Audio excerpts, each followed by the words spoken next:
بسم اللہ الرحمن الرحیم۔ زندگی بھی کیا کھیل کھیلتی ہے کہ جس کا کبھی سوچا بھی نہیں ہوتا۔ ہم 3 بہنیں اور ایک بھائی تھا۔ سب سے بڑی فرحانہ باجی، اسد بھائی، فوزیہ آپی اور میرا نمبر آخری تھا۔ ہم سب ان دنوں پڑھ رہے تھے۔ فرحانہ باجی کی شادی ان کے BA کرتے ہی ہو گئی تھی۔ جب فوزیہ آپی نے میٹرک کیا تھا تو ان کا داخلہ ایک قریبی کالج میں ہو گیا۔ فوزیہ آپی چونکہ پڑھائی میں تھوڑی کمزور تھیں، لہٰذا وہ پریشان رہنے لگیں۔ گھر میں کوئی پڑھانے والا نہ تھا۔ ہمارے بابا ٹیوشن کے خلاف تھے۔ صرف اسد بھائی ہی تھے جو آپی کو پڑھائی میں مدد دے سکتے تھے، مگر وہ کچھ لاؤبالی سے تھے۔ روز ہی کہتے پڑھا دوں گا، مگر نہیں پڑھاتے تھے۔ فوزیہ آپی اب کم پڑھتیں اور گھر کا کام کاج زیادہ کرتیں۔ ہم جس محلے میں رہتے تھے یہ شریفوں کا محلہ تھا۔ ہمارے گھر کے سامنے والے مکان میں ایک زمیندار فیملی رہتی تھی۔ وہ لوگ پہلے گاؤں میں رہا کرتے تھے۔ وہاں کے ماحول میں لڑکیوں کے لیے پابندیاں زیادہ تھیں۔ 1 سال قبل ان لوگوں نے شہر میں رہنے کا فیصلہ کیا اور یہ لوگ ہمارے محلے میں آبا سے۔ ان کی ایک بیٹی تھی جس کا نام سعدیہ تھا۔ سعدیہ خوش شکل اور اچھے اخلاق کی تھی، لیکن یہاں اس کی کوئی سہیلی نہ تھی۔ چونکہ ہمارا گھر ان کے رہائش سے قریب تھا، لہٰذا وہ میری سہیلی بن گئی۔ اس نے ہمارے اسکول میں داخلہ لیا اور ہم اکٹھی اسکول آنے جانے لگیں۔ ان دنوں میری منگنی میرے تایازاد وجاہت سے ہو گئی، جن کا گھر بھی ہمارے محلے میں ہی تھا۔ وجاہت اپنے نام کی طرح خوبصورت لڑکا تھا۔ قریبی رشتہ داری کے باوجود وہ ہمارے گھر زیادہ نہیں آتا تھا۔ اس کی بہن آمنہ کبھی کبھی آ جاتی تھی، اس لیے سعدیہ کی اس کے ساتھ بھی سلام دعا ہو گئی۔ زندگی سکون سے گزر رہی تھی۔ ایک روز کالج میں سے آئی تو فوزیہ آپی نے بتایا کہ فرحانہ باجی آئی ہیں۔ میں خوشی سے نہال دوڑی ہوئی امی کے کمرے میں گئی، وہ وہاں نہ تھیں۔ تبھی بھائی کے کمرے میں جھانکا، باجی وہاں بھی نہ ملی، البتہ کمرے میں ایک نوجوان بیٹھا تھا۔ مجھے دیکھ کر وہ تعظیماً کھڑا ہو گیا اور سلام کیا۔ میں جواب دے کر پلٹ آئی۔ باجی کو امی کے کمرے میں پایا۔ میں نے امی سے پوچھا کہ بھائی کے کمرے میں کون بیٹھا ہے؟ فرحانہ باجی بولی، میرا دیور ارسلان ہے۔ تمہارے دولہا بھائی کو چھٹی نہیں ملی تو اس کے ساتھ آ گئی ہوں۔ میں بھائی کو کھانے کے لیے کمرے میں بلانے گئی تو دوبارہ مٹبھیڑ ہو گئی۔ اس نے مجھے دیکھا تو میں نے نظریں چرا لیں۔ مجھے محسوس ہوا جیسے میری جھیپ دیکھ کر وہ زیر لب مسکرا رہا ہو۔ اگلے دن سعدیہ ملی۔ میں نے بتایا کہ ہماری باجی شادی کے بعد دوسری بار آئی ہیں اپنے دیور کے ساتھ۔ دیور کیسا ہے؟ سعدیہ نے سوال کیا۔ میں نے غور سے اس کی شکل نہیں دیکھی۔ باجی کی شادی غیروں میں ہوئی ہے نا، پہلی بار وہ آیا ہے۔ اچھا، وہ ہنس دی۔ تم کیوں دیکھو گی بھلا؟ تم کو کسی کو دیکھنے کی ضرورت ہی نہیں۔ جس کو یوسف ثانی مل جائے وہ کسی کو دیکھے کیوں؟ میں نے اس کے مذاق کا کوئی جواب نہ دیا۔ شام کو ہمارے گھر آ گئی۔ سامنے ارسلان نظر آ گیا تو اس کی آنکھوں میں چیتے جیسی چمک آ گئی۔ اس لمحے وہ مجھے سعدیہ نہیں لگ رہی تھی، وہ مجھے ایک عجیب قسم کی لڑکی لگی۔ آنن فانن وہ ارسلان سے بے تکلف ہو گئی اور خود آگے بڑھ کر اس سے باتیں کرنے لگی۔ میں اس کی جرأت پر حیران تھی کہ ہم تو بہن کے سسرال والوں سے بات بھی نہیں کرتے تھے، کیونکہ ہمارے گھر کا ماحول ایسا نہیں تھا۔ اگلے روز جب وہ مجھے اسکول میں ملی تو کہنے لگی، تمہاری باجی کے دیور مجھے بہت اچھے لگے۔ اس نے منت کی کہ اس کا خط ارسلان کو دے دوں۔ میں نے بہت انکار کیا، لیکن وہ پیچھے ہی پڑ گئی اور اس قدر ضد کیا کہ مجھے خط لینا ہی پڑا۔ گھر آئی تو سبھی کھانا کھا رہے تھے اور ارسلان صحن میں ہاتھ دھو رہا تھا۔ میں نے خط اس کو تھما دیا۔ وہ مجھے حیرت سے دیکھتا رہ گیا اور میں تیزی سے اپنے کمرے میں چلی گئی۔ اس روز میں تمام دن ارسلان کا سامنا کرنے سے گھبراتی رہی، کیونکہ حیا بھی تو ایک فطری چیز ہے۔ اگلے دن اسکول گئی۔ سعدیہ پھر سے ہو گئی، دوستی کا واسطہ دینے لگی۔ میں نے دوستی کی خاطر ہار مان لی۔ جو نہیں چاہتی تھی وہ کرنا پڑا۔ وہ مجھے خط دیتی اور میں ارسلان کو موقع پاتے ہی تھما دیتی۔ یہی میری سب سے بڑی غلطی تھی۔ ایک دن بابا نے ارسلان کو خط دیتے ہوئے مجھے دیکھ لیا اور میری شامت آ گئی۔ میں سعدیہ کا نام لیتے ڈر رہی تھی کہ کہیں وہ کہیں گے تم نے اس کا بھی خط کیوں دیا۔ بابا نے فرحانہ باجی کو یہ کہہ کر رخصت کیا کہ آئندہ میرے گھر دیور کے ہمراہ مت آنا۔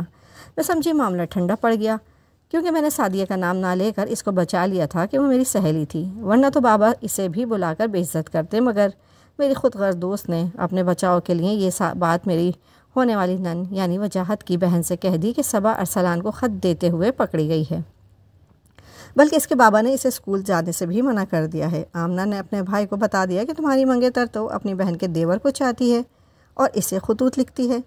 یہ بات محلے میں پھیل گئی اور یوں سعدیہ کی لگائی ہوئی آگ میں میرا سب کچھ جل گیا۔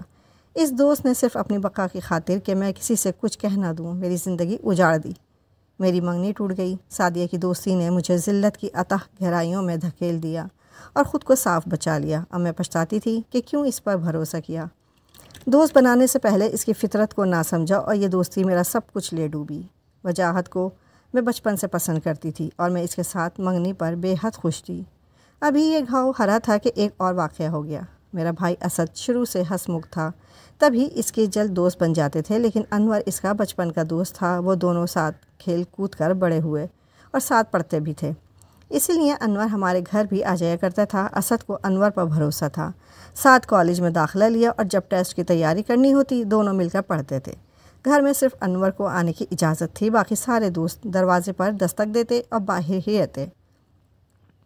فوزیہ آپی اکثر اسد بھائی کو کہتی، بھائی مجھے پڑھا دیا کرو، لیکن بھائی کو اپنے دوستوں سے ہی فرصت نہ ملتی۔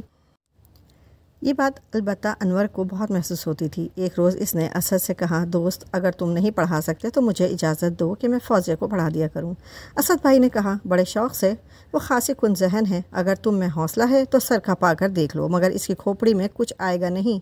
اگلے روز سے امی سے اجازت لے کر انور نے فوزیہ آپی کو پڑھانا شروع کر دیا۔ انور پہلے صرف چھٹی والے دن بھائی کے پاس آتا تھا، اب روز شام کو آدھا گھنٹہ فوزیہ آپی کو پڑھانے لگا۔ اس بات پر کسی نے بھی اعتراض نہ کیا کہ انور کو سب اپنے گھر کے ایک فرد جیسا ہی سمجھتے تھے۔ انور کو پڑھاتے 1 ماہ ہی ہوا تھا کہ ایک روز مجھے آپی کی کتاب سے ایک صفحہ ملا۔ ابھی میں پڑھ رہی تھی کہ آپی کمرے میں آ گئیں۔ انہوں نے پوچھا کہ کیا پڑھ رہی ہو؟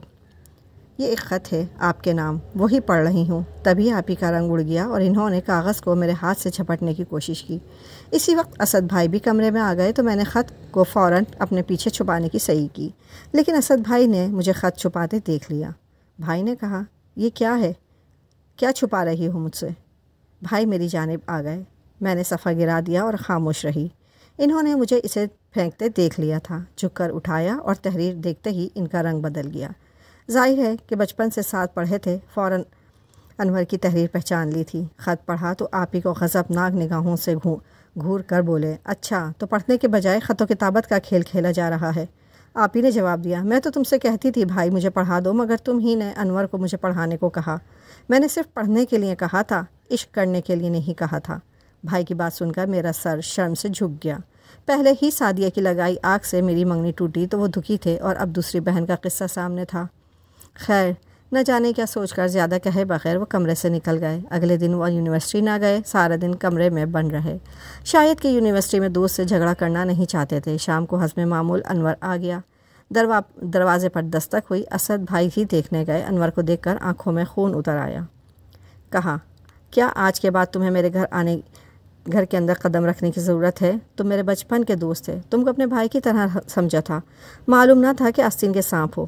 تم نے میری بہنوں کو اب بہنیں نہ سمجھا۔ اس وقت بھائی اس قدر غصے میں تھا کہ جذبات میں آ کر انور کے منہ پر ایک تھپڑ مار دیا اور بولا، بس اتنا ہی کافی ہے، دوست نہ ہوتے تو جان سے مار دیتا۔ چلے جاؤ اور آج کے بعد پھر کبھی مجھے اپنی شکل نہ دکھانا۔ اس کے بعد بھائی نے وہ یونیورسٹی چھوڑ دی اور ایک دوسری یونیورسٹی میں داخلہ لے لیا۔ اس وجہ سے ان کی تعلیم بھی متاثر ہوئی، کیونکہ پہلی یونیورسٹی تو نمبر 1 تھی اور اب جس یونیورسٹی میں داخلہ لیا تھا وہ اتنی اچھی نہ تھی، لیکن کبھی کبھی بھائیوں کو نادان بہنوں کی وجہ سے بہت نقصان اٹھانا پڑتا ہے۔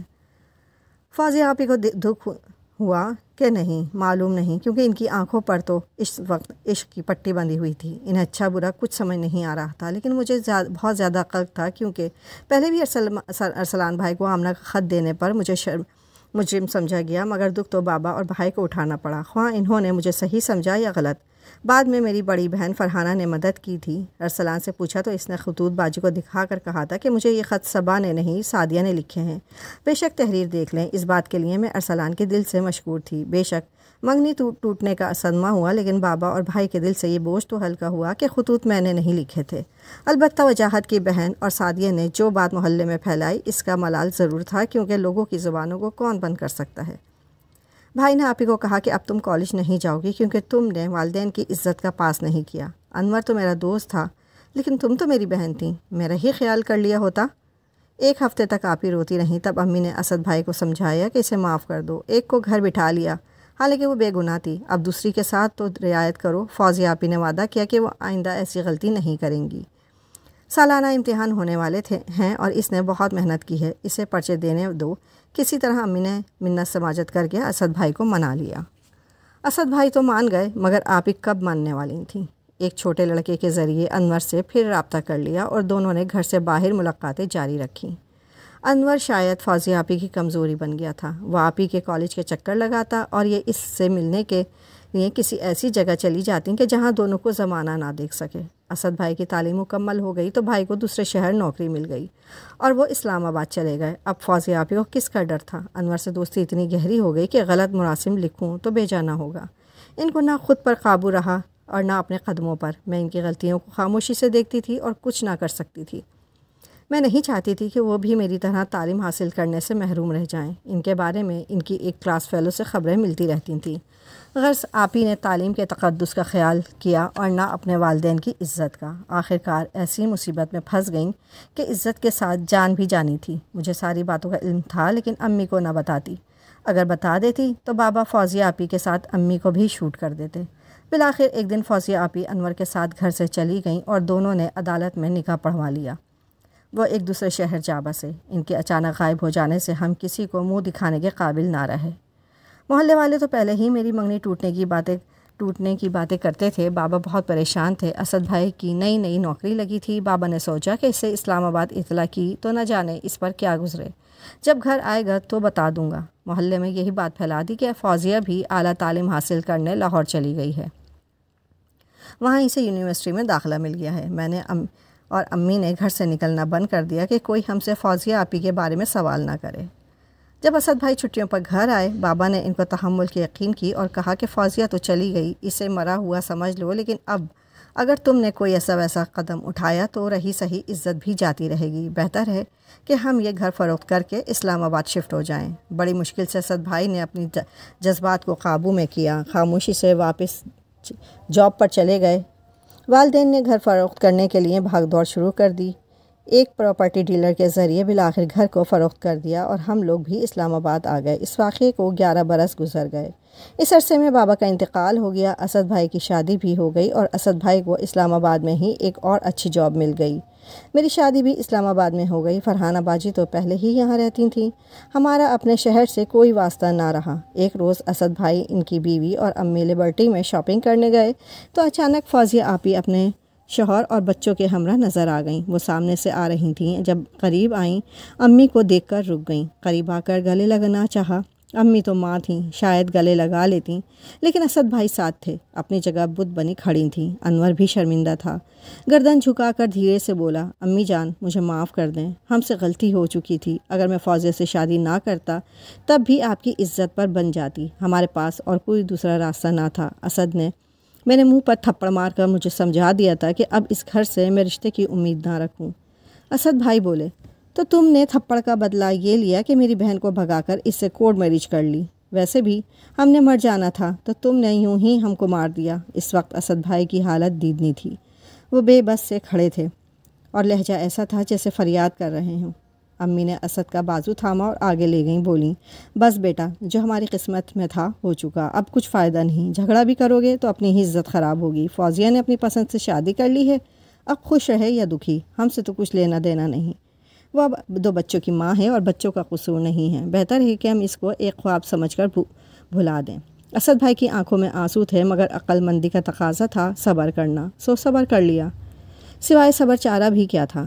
1 سال بعد فوزیہ آپی نے مجھے فون کیا، جانے کیسے میرا نمبر تلاش کیا۔ بہرحال جب میں نے پوچھا اب تو خوش ہو، خوشی پوری کر لی اپنی، تب آہ بھر کر بولیں، صبا کیا بتاؤں کہ خوش ہوں یا ناخوش، جیسی زندگی ہے اب تو گزارنی ہے، اپنی کرنی تھی خود بھرنی ہے۔ انور کچھ زیادہ اچھا انسان نہیں ہے، مالی طور پر بھی مستحکم نہیں ہے۔ غریبی امیری ہر طرح کے حالات میں عورت گزارا کر لیتی ہے، لیکن اگر شوہر صحیح نہ ہو تو پھر زندگی بہت تکلیف دہ ہو جاتی ہے۔ میں جیسی زندگی گزار رہی ہوں تم اس کا تصور بھی نہیں کر سکتی۔ جائز ذرائع سے انور کی آمدنی نہیں آتی، بلکہ غلط کاموں سے کماتا ہے، عیاش بھی ہے۔ غلط قسم کی عورتوں سے دوستی اور باہر راتیں گزارنا اس کا مشغلہ ہے۔ جو کماتا ہے شراب و شباب کی خاطر محفلوں کی نظر آتا ہے۔ میں صرف بچوں کی خاطر سب سہ رہی ہوں۔ اگر انور سے جھگڑوں تو بچوں کا کیا ہوگا؟ مجھے فوزیہ آپی کی باتیں سن کر بہت دکھ ہوا۔ میں نے کہا، آپی، تمہارے جانے کے بعد بابا نے تمہارا غم ایسا دل کو لگایا کہ بیمار رہنے لگے، بالآخر وفات ہو گئی۔ پوچھا تم تو خوش ہو نا صبا؟ ہاں اللہ کا شکر ہے، مجھے والدین نے اپنی دعاؤں کے ساتھ رخصت کیا تھا۔ میرے شوہر بہت اچھے انسان ہیں، خوشحال بھی ہیں، میں بہت خوش ہوں۔ تبھی انہوں نے ٹھنڈی آہ بھر کر کہا، کاش میں بھی والدین کی دعاؤں کے ساتھ رخصت ہوتی تو شاید آج ایسے برے حال میں زندگی نہ گزار رہی ہوتی۔ صبا میرے لیے دعا کرنا کہ انور سدھر جائے تاکہ باقی ماندہ زندگی اچھی گزرے۔ انور سدھرا یا نہیں مجھے نہیں معلوم، کیونکہ میں اپنے شوہر اور بچوں کے ساتھ امریکہ چلی گئی اور پھر فوزیہ آپی سے رابطہ قائم نہ ہو سکا۔ اگر آپ کو میری کہانی پسند آئی ہے تو میرے چینل